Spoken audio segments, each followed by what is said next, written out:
Bismillahirrahmanirrahim. Assalamualaikum warahmatullahi wabarakatuh. Apa kabar anak-anak ustazah? Bertemu lagi kita di semester genap pada pelajaran ilmu pengetahuan sosial. Nah, materi kita pada kesempatan kali ini yaitu tentang permintaan dan penawaran. Baiklah, sebelum kita mulai pelajaran, marilah kita mengucapkan basmalah. Bismillahirrahmanirrahim. Nah, adapun dalil mengenai materi yang akan kita bahas yaitu terdapat dalam Quran surah An-Nisa ayat 29 yang artinya, wahai orang-orang yang beriman, janganlah kamu saling memakan harta sesamamu dengan jalan yang batil atau tidak benar, kecuali dalam perdagangan yang berlaku atas dasar suka sama suka di antara kamu. Dan janganlah kamu membunuh dirimu, sungguh Allah Maha Penyayang kepadamu. Quran surah An-Nisa ayat 29.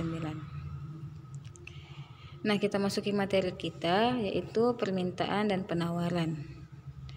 Permintaan dan penawaran terhadap suatu barang atau jasa tergantung pada kebutuhan masing-masing wilayah. Permintaan dan penawaran terjadi karena adanya persebaran dan keberagaman sumber daya di setiap wilayah. Perbedaan persebaran sumber daya mencakup antar wilayah negara atau nasional dan antar negara atau internasional. Beberapa negara ada yang mengalami kelebihan produksi suatu barang dan ada juga yang mengalami kekurangan dalam memenuhi kebutuhan masyarakatnya. Hal inilah yang mendorong terjadinya permintaan dan penawaran suatu barang antar negara atau perdagangan internasional. Setiap negara harus mampu melakukan pengembangan perdagangan agar setiap wilayah dapat bersaing dalam aktivitas perdagangan, baik nasional maupun internasional. Dalam pengembangan perdagangan diperlukan penguatan produk unggulan dari setiap wilayah, sehingga dapat meningkatkan pendapatan nasional. Pendapatan yang diperoleh suatu negara akan didistribusikan kembali untuk kepentingan masyarakat di bidang ekonomi, sosial, dan budaya, yang pada akhirnya akan meningkatkan kesejahteraan masyarakat. Indonesia merupakan salah satu negara yang kaya akan sumber daya alam. Oleh karena itu, muncul penawaran beberapa produk hasil produksi Indonesia, serta permintaan negara lain atas produk Indonesia. Adanya penawaran dan permintaan produk akan mengakibatkan adanya aktivitas perdagangan. Nah, perbedaan potensi daerah juga bisa terjadi karena perbedaan teknologi. Contohnya, Yogyakarta memproduksi batik, sedangkan Jepara memproduksi ukiran. Yogyakarta dapat memproduksi batik secara efisien dan murah.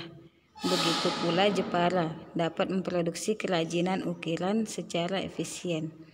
Nah, dengan demikian, Yogyakarta memiliki keunggulan komparatif dalam produksi batik dan Jepara memiliki keunggulan komparatif memproduksi ukiran.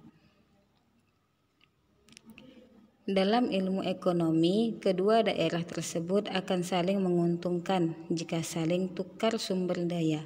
Keuntungan dari pertukaran sumber daya inilah yang menyebabkan interaksi dalam antar ruang yang berupa kegiatan perdagangan. Masing-masing daerah tidak hanya dapat memenuhi kebutuhan, tetapi juga mendapat keuntungan dari produksi yang menjadi unggulan daerahnya. Kegiatan kerjasama tersebut diperlukan mengingat perbedaan dan keterbatasan sumber daya alam antar daerah. Permintaan. Nah, permintaan adalah sejumlah barang atau jasa yang diinginkan untuk dibeli pada tingkat harga dan waktu tertentu guna untuk memenuhi kebutuhan. Adapun hukum permintaan yaitu Apabila harga suatu barang atau jasa naik, maka permintaan suatu barang atau jasa tersebut akan turun. Dan sebaliknya, apabila harga suatu barang atau jasa turun, maka permintaan suatu barang atau jasa akan naik. Adapun faktor-faktor yang mempengaruhi permintaan antara lain, yang pertama harga barang itu sendiri. Nah, seperti bunyi hukum permintaan tadi, harga barang itu sendiri mempengaruhi terhadap jumlah barang yang diminta. Nah, yang kedua, pendapatan masyarakat. Pada barang normal, peningkatan pendapatan akan meningkatkan jumlah barang atau jasa yang diminta. Yang ketiga, kebutuhan intensitas. Nah, semakin penting barang atau jasa dalam memenuhi kebutuhan seseorang, maka jumlah permintaannya akan semakin meningkat. Nah, contohnya, meningkatnya permintaan payung di musim hujan akan lebih tinggi dibandingkan saat musim kemarau. Yang keempat, jumlah penduduk. Nah, semakin besar jumlah penduduk di suatu negara atau di suatu wilayah, maka semakin besar pula permintaannya terhadap suatu barang atau jasa. Yang kelima, selera. Peningkatan selera pada satu jenis barang atau jasa akan meningkatkan permintaan terhadap barang atau jasa tersebut dibandingkan dengan jenis barang atau jasa yang lain. Yang keenam, barang pengganti.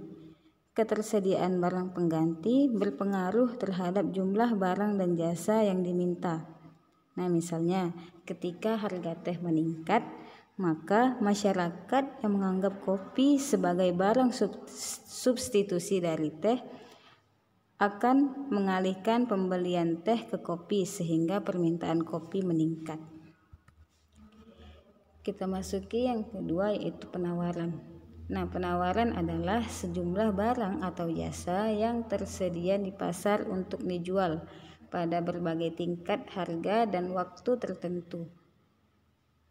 Nah, adapun bunyi hukum penawaran yaitu apabila harga suatu barang atau jasa naik, maka penawaran terhadap suatu barang atau jasa tersebut akan naik.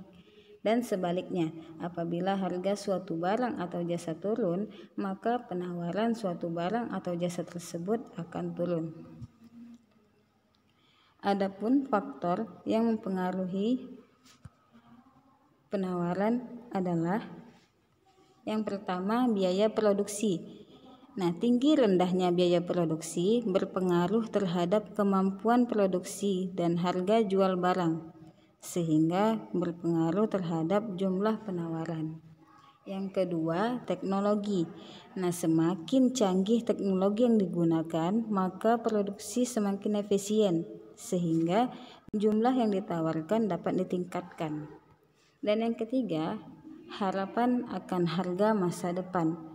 Nah, jika produsen memperkirakan bahwa harga akan naik di masa depan, maka penawaran saat ini akan dikurangi dan barang atau jasa ditimbun untuk dijual di masa depan dengan harapan memperoleh keuntungan yang lebih besar. Nah, anak ustazah, demikianlah materi untuk kesempatan kali ini. Selanjutnya ada latihan. Yang pertama, tuliskan pengertian permintaan dan hukum permintaan. Yang kedua, tuliskan pengertian penawaran dan hukum penawaran. Baiklah, kita tutup dengan lafaz hamdalah. Alhamdulillahirrabbilalamin.